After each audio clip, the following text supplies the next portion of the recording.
If you're a friend of mine and you've talked to me within the last week, then you've probably heard me talking about Monster Hunter. And if you're a friend of mine and you haven't talked to me in the last week, it's probably because I was too busy playing Monster Hunter. And if you're one of the 4 people who follows me on Twitter, you've probably seen me exclusively tweeting clips from Monster Hunter. Many of my friends are used to me repeatedly telling them to play certain games. You know, it's a habit I do with the games I love, like Skyward Sword or Horizon Zero Dawn. I constantly am like, hey, play Skyward Sword, play Horizon Zero Dawn. But I've been too busy playing this game to tell people to play it. To put it into perspective, there have been 3 games in recent memory that have been able to pull me away from almost everything and completely suck me in for an entire week's span. And those 3 games are Persona 5, The Legend of Zelda Breath of the Wild, and now Monster Hunter Rise. A similar thing happened with Final Fantasy VII Remake, but that game is short in comparison to all the other games, so I beat it in that week span. And then it was over. I just kind of did it. But with Monster Hunter Rise, there's so much content. With Persona 5, there's so much content. Breath of the Wild, there's so much content. My journey is only just beginning, but I've had the game for a week and I've already put in 50 plus hours, and probably more by the time this video is out. Now, a lot of people were wondering what a Monster Hunter game would look like post Monster Hunter World because, it made a lot of huge changes for the series, and I guess our question was answered with Monster Hunter Rise, a game that does take a lot of the, same aspects and new mechanics that were introduced by World and builds on them in a lot of different ways. The game, again, builds on the open world aspect of World. Again, no loading screens between areas, just a seamless open world in each map. And it even builds on it a little bit with, the new ways to explore because of the wire bug mostly. The wire bug just changes everything. You can go up mountains and stuff. It's like, even though Monster Hunter World was an open world game, most of the time you were going to be sticking to the trail you were on.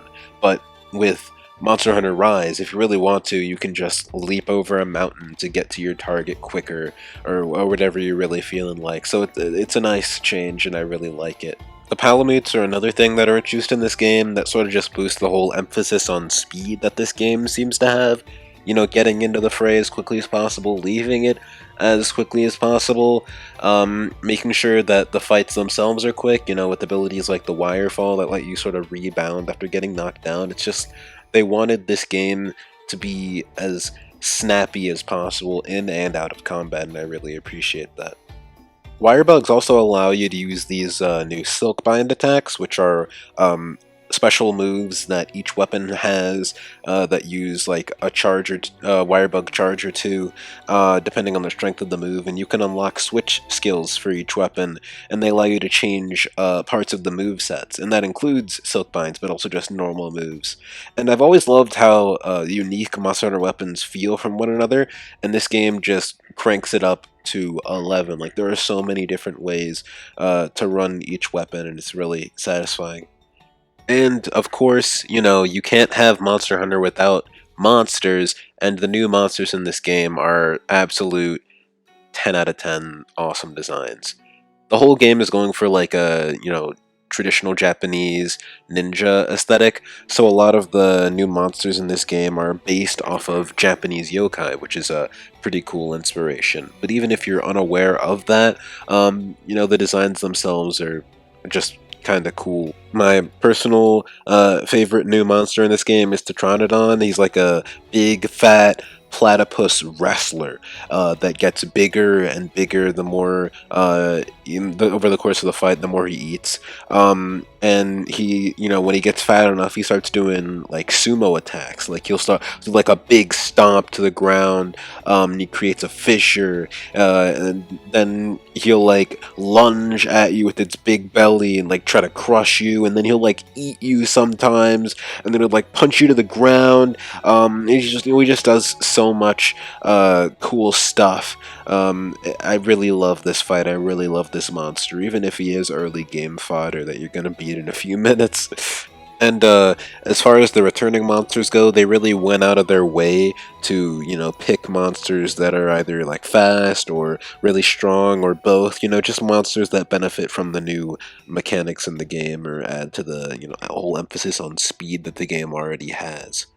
Or the monster is like Ketsu, and it forces you to use your wire bug in other creative ways, be it to reposition or get to hard to reach places. I also have to show my appreciation for Kamura Village. This game's a hub world.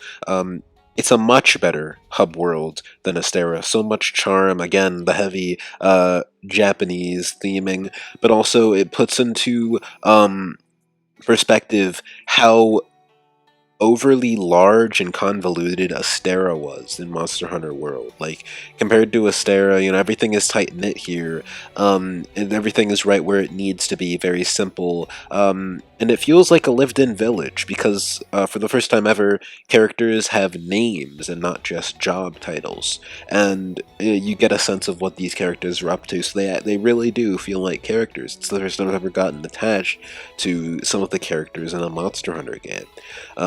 So Kamura Village is a huge step up, and I'm not exactly sure what led them to make this drastic change from Astera, besides just people whining about Astera, because it was overly large and annoying to get through. But whatever the case, whatever the reason, I can't complain. I am a huge fan of Kamura Village. Now, I do want to address the people who were saying that Monster Hunter Rise is like too easy. And like, yes, this game is easier than what came before, but realize that this is just the game at launch, right? Like, there's no G rank yet, no Master rank, hardly any Elder Dragons, no tempered monsters, etc. So there are going to be a ton of free updates in the future, including one that uncaps the Hunter rank. So I know things are going to get crazy. It's not like the game is inherently easier. It's not like the monsters are dumber. It's just that there are simply more tools to use now. So, in conclusion, I'm loving this game so far. The combat is snappier, it has more depth than Worlds, the overall vibe of the game is more inspired to me, and I look forward to all of the free updates that are coming because this game may very well become one of the greats. I know that's a bold statement, but I genuinely believe it. So yeah, very exciting. Loving this game, not going to stop playing anytime soon.